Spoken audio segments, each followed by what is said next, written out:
Hello po, good morning, good afternoon, good evening po sa inyong lahat.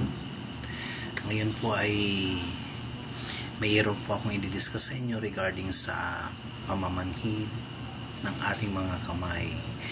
Nararanasan kasi natin to minsan madaling araw, lalo na pag paumaga na, minsan nangangapal ang ating mga kamay.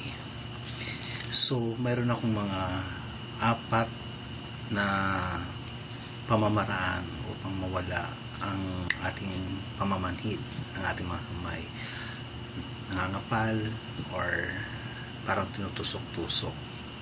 So, una, gagawin nyo ay ipagdiktin nyo yung mga kamay, then i-rub nyo siya.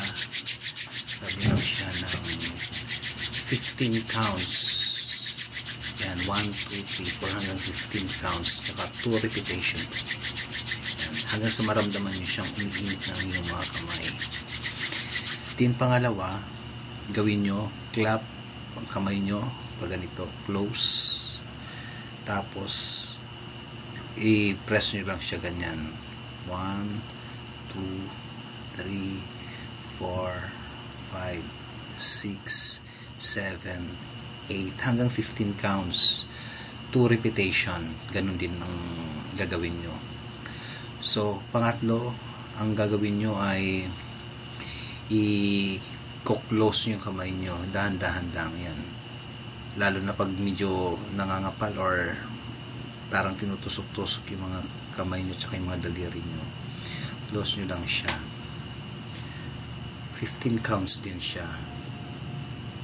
Yan. Tapos, pag okay na siya, pwede na yung close open. Yan, medyo mabilis na siya. Yan. Okay, yung pang-apat naman, ang gawin nyo, yung yan nyo siya, yung i-stretch nyo yung mga nerve nya. Yan, ganyan. Stretch nyo. 15 counts and then 2 repetition. Kasi pinaluluwag niya ang ating mga daluyan. Kasi ang ating, lalo na kapag namamad ng kamay natin, parang minsan nagkakaroon tayong tinatawag na yung carpal tunnel syndrome, yung mga tendonitis dito, papunta dito sa natin, sa mga kamay. So pag madaling araw, lalo na pag pagod ng mga kamay natin, yun ang mga nararanasan natin.